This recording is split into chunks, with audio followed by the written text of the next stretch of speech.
ঈদুল আজহার দ্বিতীয় দিনে পশু কোরবানি দিচ্ছেন ধর্মপ্রাণ মুসল্লিরা। যাদের একাধিক পশু, কাজের ব্যস্ততা, মূলত তারাই কোরবানি দিচ্ছেন আজ।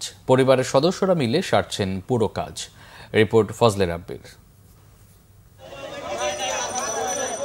পবিত্র ঈদুল আজহার দ্বিতীয় দিনেও রাজধানীর বিভিন্ন এলাকায় পশু কোরবানি দিচ্ছেন সামর্থ্যবান মুসলমানরা।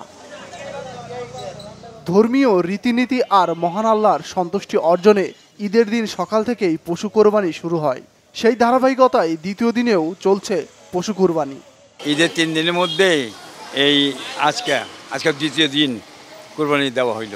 মূলত ঈদের দিনের কাজের চাপ আর ভালো কষাই না পাওয়ায় অনেকেই কোরবানি দেননি। তাই দ্বিতীয় দিনে অনেকেই পশু কোরবানি দিচ্ছেন।